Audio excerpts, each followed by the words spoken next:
Mereka baru saja menikah. Di malam pernikahan, mereka seperti musuh yang saling bertarung. Pada saat dua orang bertarung dengan sengit, rambut Mina tiba-tiba tersangkut di kancing baju Pupat. Pupat dengan hati-hati membantunya mengurai rambutnya. Tanpa diduga, Mina berhasil lolos. Segera bergegas ke kamar. Sangat puas membuat Pupat tidur di sofa. Pupat benar-benar tidak ada cara apapun. Pada larut malam, Mina tiba-tiba membuka pintu. Pupat pikir dia sudah menyesal. Siapa sangka, Mina pada dasarnya tidak memperhatikannya. Dia bergoyang-goyang ke balkon. Dia mengangkat kakinya. Pupat bergegas ke depan untuk menghentikan tindakannya. Hanya saja kamu baru saja menikah, tidak perlu bunuh diri. Tapi Mina masih sama, bergumam pada dirinya sendiri. Baru sekarang Pupat mengetahui bahwa Mina sedang berjalan sambil tidur. Jadi dia memeluk Mina kembali ke tempat tidur. Dia baru saja hendak melepaskannya tapi Mina menahannya erat-erat. Ingin lepas dari pelukannya tapi sekeras apapun dia mencoba, dia tidak bisa. Sangat tidak berdaya. Hanya bisa memeluk Mina dan berencana untuk tidur di sini. Keesokan harinya, Pupat hendak membangunkan Min. Tapi tak sangka, dia masih belum bangun. Apalagi berinisiatif untuk mencium Pupat. Tiba-tiba merasa perasaan ini tidak benar. Mina bangun dan melihat Pupat. Dia ditakuti olehnya dan mendorongnya menjauh. Bahkan bertanya apa yang dia lakukan pada Mina. Pupat merasa sangat tidak adil. Jelaskan apa yang terjadi tadi malam. Juga tidak lupa menggoda istri kecilnya. Mina tidak percaya kata-kata omong kosongnya. Mereka berdua pulang bersama. Sudah bekerja keras untuk menyiapkan kamar untuk mereka. Meski hanya dalam satu kamar. Tapi independen satu sama lain. Mina baru saja menikah dengan putra keluarga bangsawan dan merasa sulit beradaptasi. Dia tidak ada untuk lakukan, jadi dia ingin merawat bunga. Tapi ibu mertuanya merasa seperti itu membuatnya sangat tidak berwajah. Adik Tanawat juga menambahkan beberapa kata untuk menambahkan bahan bakar ke api. Mina juga bukan seseorang yang mudah dimarahi. Dia mengambil cacing untuk menakuti Compo. Adegan segera berubah kacau. Pupat menegurnya karena menggunakan metode untuk menipu orang. Tapi Mina dengan keras keberatan. Tidak ada yang mau menyerah pada siapapun. Jadi mereka berdua bubar dengan tidak menyenangkan. Mina menekan amarahnya dan ingin sedikit bersantai. Tapi tiba-tiba, dia menabrak Pupat. Pupat masih mengeraskan mulutnya dan menolak untuk meminta maaf. Mina marah dan langsung meninjunya. Tapi tidak peduli apa yang dia mencobanya, dia tidak bisa memukulnya. Bahkan karena berdiri goyah.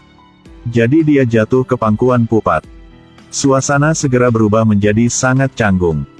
Untungnya, telepon berdering pada waktu yang tepat. Dan sirkuit emosional dari keduanya. Setelah Pupat menutup telepon, dia terus menggoda istrinya. Di luar, dia dengan sangat sopan mengajari istrinya cara bertinju. Tapi nyatanya, di dalam hatinya, dia ingin meraba istrinya. Setelah berlatih selesai, mereka berdua pergi bekerja. Tapi tiba-tiba, di tengah jalan, mereka tidak sengaja bertemu sekretaris. Setelah mengetahui bahwa mobilnya bermasalah, Mina segera menyingsingkan lengan bajunya untuk memperbaiki mobil untuknya. Tapi dia lupa bahwa dia memakai rok super pendek. Itu sebabnya dia ditatap oleh para pria di seberang jalan. Melihat itu, Pupat sangat cemburu hingga matanya merah. Dia langsung melepas vesnya. Dan menutupinya untuk istrinya dengan sangat hati-hati tanpa membuka lubang. Dia secara bertahap menemukan bahwa tidak ada yang tidak bisa Mina lakukan. Dia merasa sangat menyesal karena dia selalu memandang rendah Mina. Mina juga agak malu. Aksi mesra keduanya merangsang Compo. Dia ingin menggunakan alasan untuk membawa Pupat pergi. Dan ingin berduaan dengannya. Tapi di dalam hatinya, Pupat hanya ingin bersama istrinya. Tiba-tiba, bertemu Tanawat menarik tangan Mina. Compo mengambil kesempatan ini untuk menjelek-jelekkan Mina. Kemarahan di hatinya tak tertahankan lagi. Di depan Tanawat, dia berpura-pura sangat intim dengan Mina. Tapi tunggu sampai mereka berdua pergi. Dia langsung mengkritik Mina karena tidak jujur. Mereka berdua yang tidak akur mulai bertengkar lagi. Tiba-tiba saat ini Vi datang berkunjung. Ternyata dia selalu mencintai Mina. Setelah dia tahu bahwa Mina menikahi Pupat karena pembayaran hutang, dia datang ke pintu untuk membayar Pupat agar dia membebaskan Mina. Mina takut mereka berdua tidak bisa keluar dari pertarungan mereka. Jadi menyeretnya keluar. Dan Mina tahu darinya. Pernikahannya telah membawa masalah bagi ibunya. Segera pulang rumah. Pupat melihat segalanya. Keras kepala lagi dan berkata pergi kemanapun kamu mau. Tidak peduli apa, dia pasti tidak akan menjemputnya pulang. Namun, setelah dia kembali ke rumah, dia selalu merasa tidak nyaman. Dia berbalik berulang kali tetapi tidak bisa tidur. Menerima pesan, dia mengira Mina aktif mengirim pesan. Tapi sebenarnya dia bilang dia ingin tinggal di rumah ibunya. Dia marah dan membuka mulutnya untuk mengutuk. Hei, mengapa itu mungkin? Mau datang kau datang, mau pergi kau pergi. Tempat ini bukan hotel. Tetaplah tidur di sana. Tapi dia tidak bisa mengendalikan dirinya sendiri. Tengah malam dia datang dan lari ke rumah ibu mertuanya. Untuk membujuk istrinya kembali ke rumah. Orang kaya mencoba mencium istrinya dengan paksa. Pikir itu mungkin membawanya kembali ke rumah bersamanya. Tapi tak disangka, Mina kejam dan langsung menendangnya keluar dari mobil. Masih tidak menyerah.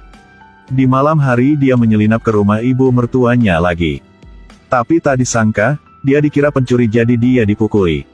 Sampai ibu mertuanya menggunakan senter untuk menerangi wajahnya. Mina meminta maaf mengatakan dia memukul orang yang salah. Setelah mengetahui bahwa Pupat datang karena ingin membawa dirinya pulang, Mina berkata di bibirnya bahwa dia tidak ingin setuju. Tapi dia sangat senang dan pergi untuk mengemasi barang-barangnya. Ketika mereka berdua bersiap untuk berangkat, tiba-tiba bertemu Bang. Bang selalu mengejar dan melecehkan mereka berdua. Mereka berdua baru saja kabur dari Bang. Tapi tak disangka saat ini, Mina tiba-tiba terkilir kakinya. Itu sebabnya Pupat menggendongnya. Mereka berdua dengan cepat melarikan diri. Mina menunjukkan pada Pupat untuk berlari di depan gerbang itu. Tetapi mereka berdua menemukan bahwa gerbang itu terkunci. Mina menyuruh Pupat untuk cepat membungkuk. Gadis itu menginjak punggungnya dan naik ke atas. Dan mengulurkan tangan untuk menarik Pupat. Tetapi kelompok Bang mengejar tempat itu dan meraih kaki Pupat. Mereka bersikeras tidak akan membiarkannya pergi. Tapi Pupat tanpa ampun menendang kakinya ke arah orang-orang itu. Dan berhasil memanjat ke sisi lain gerbang. Dan sekarang kesuksesan membawa Mina untuk melarikan diri. Dia sangat lelah sehingga dia menjulurkan lidahnya dan terengah-engah seperti anjing. Lihat penampilannya yang lucu. Membuat Mina tidak bisa menahan tawanya dan membuka mulutnya untuk tertawa. Mereka berdua pergi ke restoran pinggir jalan untuk makan bersama. Kali ini, Pupat tidak berani mengkritik lagi. Dengan patuh makan semuanya. Makanan yang diberikan Mina padanya. Sekarang mereka berdua tidak saling ngambek lagi. Setelah kembali ke rumah Pupat sedang berniat beristirahat. Tapi bola lampu ini terkadang berkedip. Membuatnya merasa sangat takut.